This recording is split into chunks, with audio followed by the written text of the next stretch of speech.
जय सियाराम मित्रों। चैप्टर 6 ना बूस्टर विडियो में आपનું हार्दिक स्वागत है। આજનો આપણો ટોપિક જે છે એ છે બે સોલેનોઇડના તંત્રનું અન્યોન્ય પ્રેરકત્વ।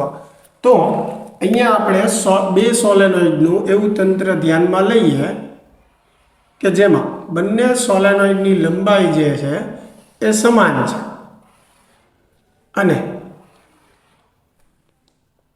બંને સોલેનોઇડની અક્ષ સમાન બને એવી રીતે મોટા સોલેનોઇડની અંદર આપણે એક નાનો સોલેનોઇડ જે છે એ રાખેલો છે।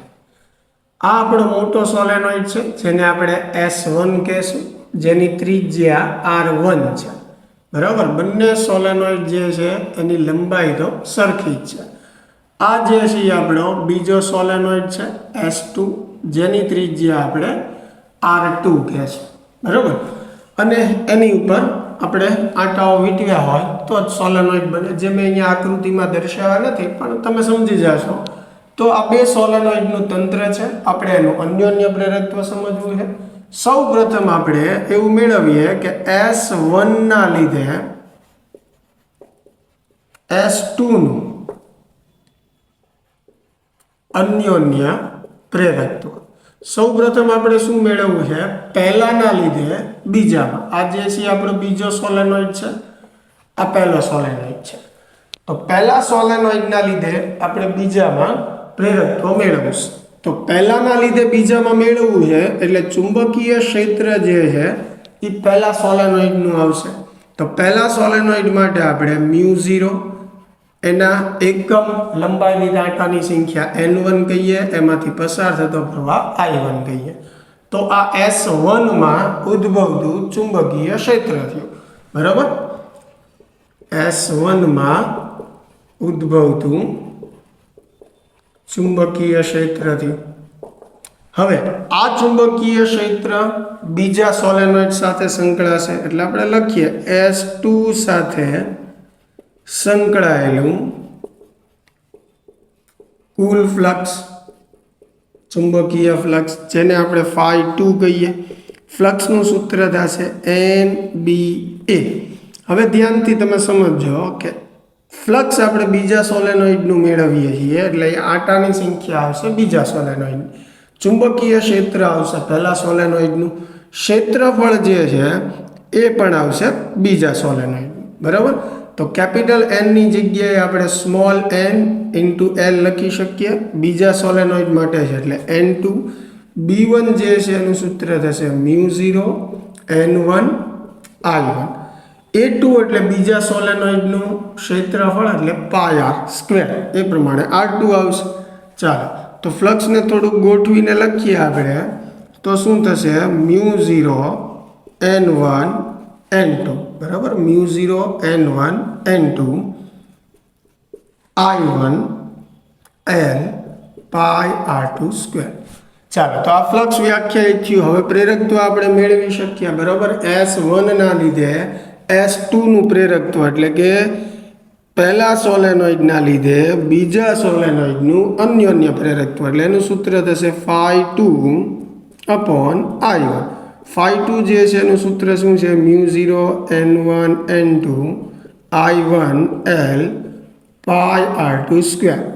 છેદમાં જે છે i1 કેન્સલ થશે તો M21 જે છે એ શું થશે, μ0 n1 n2 L πr²।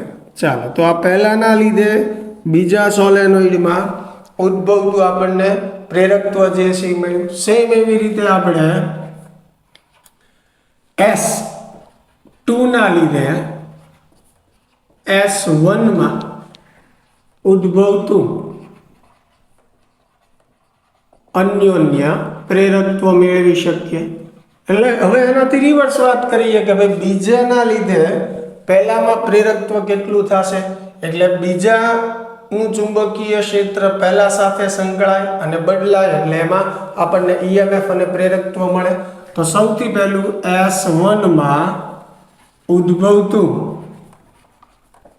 ચુંબકીય ક્ષેત્ર ચાલો, જેને આપણે B1 કહીએ એનું સૂત્ર શું થશે? μ0 એકમ લંબાઈથી કાંટાની સંખ્યા n1, એમાંથી પસાર થતો પ્રવાહ જે છે S2 માં આવશે. બરોબર, આપણે અહીંયા બીજાના લીધે પહેલામાં મેળવીએ છીએ, એટલે ચુંબકીય ક્ષેત્ર કોનું પહેલા લેવાનું આવશે? બીજાનું. એટલે અહીંયા થશે B2, અહીંયા n2 અને પ્રવાહ પણ બીજાનો, એટલે μ0 n2 I2 થશે. બરાબર, ચાલો હવે આ બીજાનું જે ચુંબકીય ક્ષેત્ર છે એ પહેલા સાથે સંકળાશે, એટલે આપણે લખીએ કે S1 સાથે સંકળાયેલું કુલ ફ્લક્સ, બરાબર, તો φ1 બરાબર શું થશે? NBA. પણ હવે કોની સાથે સંકળાય છે? પહેલા સાથે, એટલે અહીંયા n1 આવશે. ચુંબકીય ક્ષેત્ર કોનું છે? બીજા. ક્ષેત્રફળ આવશે પહેલા. હવે કેપિટલ N ની જગ્યાએ સ્મોલ n ગુણ્યા L, પહેલા માટે n1 લખશું. B2 જે છે એ શું છે? μ0 n2 I2. A1 એટલે પહેલાનું જે છે એ ક્ષેત્રફળ, એટલે πr1², એટલે ત્રિજ્યા પહેલા સોલેનોઇડની આવશે. તો φ1 જે છે એ શું થશે? μ0 n1 n2, બરાબર, I2 L πr1². ચાલો, આ ફ્લક્સ મળી ગયું. તો હવે S2 ના લીધે S1 માં ઉદ્ભવતું અન્યોન્ય પ્રેરકત્વ, એટલે 1 નું મૂકીએ છીએ એટલે M12, અહીંયા આવશે φ1, બરાબર, નીચે આવશે I2. φ1 ની કિંમત મૂકીએ તો μ0 n1 n2 I2 L πr1² છેદમાં I2 કેન્સલ થશે, તો M12 થશે μ0 n1 n2 L πr1². ચાલો, તો આ બીજાના લીધે પહેલામાં ઉદ્ભવતું અન્યોન્ય પ્રેરકત્વનું સૂત્ર થઈ ગયું. અહીંયા બંને સોલેનોઇડની અંદર હવાનું માધ્યમ છે, એટલે અહીંયા પરમિએબિલિટી જે છે એ આપણે શૂન્ય અવકાશની લીધેલી છે. જો અંદર કોઈ દ્રવ્ય મૂકેલું હોય તો આ જ સૂત્રમાં પરમિએબિલિટી જે છે એ દ્રવ્યની આવે. દાખલા તરીકે મ્યુ પરમિએબિલિટી વાળું દ્રવ્ય હોય તો μ0 ની જગ્યાએ શું થઈ જશે? μ n1 n2 L πr1². મ્યુના સ્થાને તમે μ0 × μr પણ લખી શકો. તો સૂત્ર આવી રીતે બની જશે. ચાલો, તો આ જે છે મિત્રો બે સોલેનોઇડના તંત્ર માટે અન્યોન્ય પ્રેરકત્વનું સૂત્ર આપણે કઈ રીતે તારવી શકીએ તેની વાત થઈ.